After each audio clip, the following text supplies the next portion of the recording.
All right, welcome to the show, y'all. So in just a second, we have some new numbers that just came out. The how many people are now Google searching Trump and Epstein. That is awesome. So we'll dive into that. We'll also get to Dan Bongino rage quitting Washington, D.C. as MAGA turned on him over the Epstein files. And then later on, Dr. Phil slobbers all over Trump in a humiliating display as he goes to Texas because they had massive flooding in central Texas.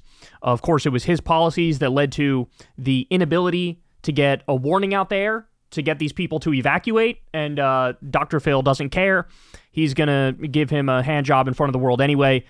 So we have that. And then later on, Chris Cuomo's hate boner for AOC is completely out of control. Netanyahu delivers a chilling warning as to what comes next. And Dave Smith goes to Talking Points, or TPUSA, Charlie Kirk's group, and ends up debating Israel with some pro-Israel hack. So we'll cover that as well. So thank you guys, by the way, all you who subscribe to the channel. That helps out big time and costs you absolutely nothing at all, and I really appreciate it. It helps get this video spread out through the algorithm and all the videos spread out through the algorithm. Really appreciate that. Thank you to everybody who supports the show on Patreon. We couldn't do it without you. This is real independent media. I've never talked to an advertiser, and I'm very proud of that fact, and you guys make that possible. Also, subscribe to Crystal Kyle and Friends on Substack if you want to see our full interviews, and you can also go subscribe to Corin's World, the YouTube channel where we drop Kyle and Corin podcasts all the time. He would really appreciate that. We're trying to get him to 100,000 subscribers, and we got quite a while to go, but we're chipping away. So go subscribe to my boy over there. All right, guys, let's go ahead and get it started. So Harry Enton did a segment the other day that goes into just how much people truly care about this Epstein scandal and Trump, because Trump has been very clearly desperately trying to cover his tracks and not release the Epstein files and sort of move away from the story as fast as he possibly can. And of course, the reason for that is he's in the Epstein files. We covered all the different stories before the election about how Epstein said that he was Trump's best friend for over a decade. And, there's been over 30 sexual assault allegations against Trump. We have him on video saying he grabs women by the pussy, quote, "I don't even wait," he said. We also have specific examples of women who claim that they were assaulted by both Trump and Epstein, and they were playing some sort of sexual assault game with her. I mean, there really is a tremendous amount of evidence. Never mind all the pictures of Epstein and Trump together, all the videos of Epstein and Trump together. He's been on the flight. He's been on the Epstein jet 7 different times, at least recorded. Maybe was even more than that. But now with him trying to obfuscate and brush it under the rug, it's only backfiring. So here's Harry Enton laying out exactly how much this basically was the Streisand effect on Trump. It backfired on Trump, where the more he tries to downplay it, the more people get interested in it. Watch this. What a massive, unforced error by the Trump administration. Donald Trump would love this story to go away, but in fact, interest is climbing higher and higher, to quote Jackie Wilson. Look at this. Google searches for Epstein up 1,200% this week versus last. And get this, it is currently the top topic search with Trump on Google alongside his presidency. So Donald Trump normally, leans in stories in which there's controversy, like tariffs, for example. This is a story in which he's trying to get away from, basically saying, why is anyone still interested in this story? But the bottom line is people are very interested in this story to historic degrees, at least this week. Give us some perspective, you see that 1,200 number, about other stories in comparison how people are viewing this one. Yeah, okay. So, I mentioned tariffs earlier on, right?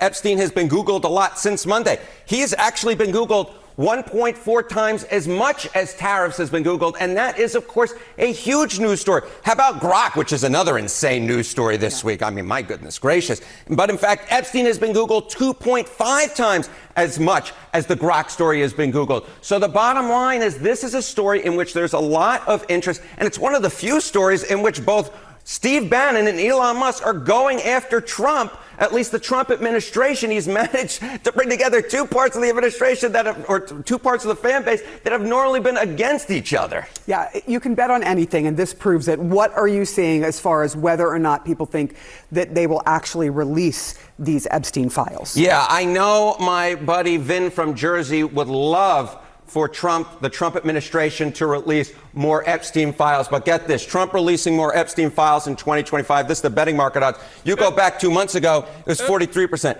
You go back even a month ago, it was 39%. But now it's just at 20%. I think that there are going to be a lot of the normally MAGA fan base who are going to be very disappointed. And this is all a self-inflicted error by Trump and the Trump administration. Many in the administration were pushing all these conspiracy theories, promising bombshells when they got into office, and nothing. It turns out what goes around sometimes comes around when you push conspiracy theories. That is true. That's a weird ending to the segment because it's not actually a conspiracy theory. It's like a lot of this stuff is documented. It's on the record. We know that he was a convicted sex offender, Epstein was. We know that there was a blackmail ring. We know he was friends with 4 different Israeli prime ministers. We know he had his own private island. We know that Bill Clinton would go there. We know that Donald Trump was friends with this guy. Like, it's very weird, the insistence on sort of dismissing anything and everything as a conspiracy, even when there's tremendous evidence for it. They have like documentaries out on Jeffrey Epstein where they get into this stuff. And a lot of this is on the record. A lot of this is out in the open. So I don't understand the instinct to just sort of swat this aside. It's very bizarre to do that. But so I have to correct one thing they said there because he was talking about, oh, look, the Elon, people who love Elon, people who love Steve Bannon, those two, they're all going after Trump over this. And then he clarified and said, well, at least the Trump administration. And that's the point, right? Is that so the MAGA leaders, they are effectively falling in line in the sense that they're spinning it. So from some of them you get, oh, I blame Pam Bondi, I blame Kash Patel, I blame Dan Bongino. You have people like Alex Jones who are out there saying, I blame the Democrats the Democrats doctored the files and then Trump's not releasing them because they made them bogus and they put in stuff there that wasn't there and they took out other things that they wanted taken out and that's why he's doing it. You have people like Tim Dillon saying, oh, Trump's not releasing the files because he fears for his life. So, you know, he wants to, but he knows they'll kill him. They will kill him. Who's they? It's his government. He put everybody in the different positions in the so-called deep state, the CIA, the FBI, etc. So, but here's what they're right about. Literally any of the soft support for Trump, yes, that is evaporating, and it's evaporating at a record pace. So anybody who was like an independent who supported Trump or who was kind of apolitical, but they thought, okay, I guess whatever, I'll vote for this guy because I don't like Kamala for whatever reason. Like all of those people are going gonzo, dog, which is why we already have some polls where his favorability is at 38 or 39%. But now I bet you're going to start seeing some 36% numbers. I don't think we're going to hit the actual rock bottom, which is between 26 and 33% just yet. But how many times have we been through this cycle where like for a brief moment, everybody flees him, but then effectively, you know, the base comes back because they're the hardcore Kool-Aid drinkers. I mean, it happened after January 6th, right? His approval went down to like, 33% or something. And then, it went back up and he ended up winning another election. But just to show you how much this is landing, how much the Epstein scandal is landing, Trump had to call Charlie Kirk again and basically tell Charlie Kirk, like, hey, man, lay off. Stop breathing air into this because I'm trying to move on from it, which is why Trump was out there saying Barack Obama actually wrote the Epstein. Hillary Clinton wrote the Epstein files. Yeah, Hillary wrote the Epstein files and put her husband in there. Of course, yeah, why not?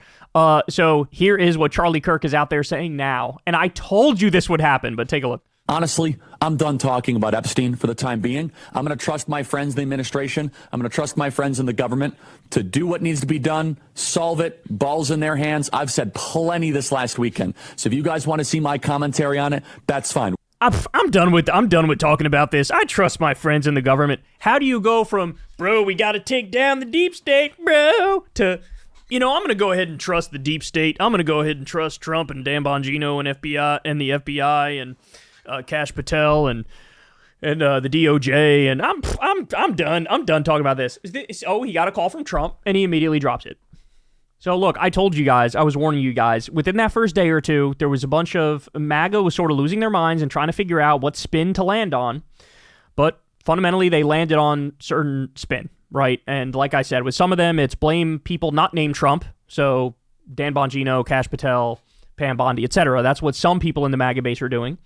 And for others, it's say the Democrats, doctor the files so Trump can't release them because now they're wrong and they have fake stuff in there. And for somebody like Tim Dillon, it's Trump knew that he would be killed if he released it, so he couldn't release it. But they're mostly falling on something that exonerates the main guy. And whatever you feel in the first 1 or 2 days when one of these things happens, just wait. Just wait. You'd be surprised at what people can rationalize. You'd be surprised at what people can justify, what they can talk themselves into if they're truly part of the cult.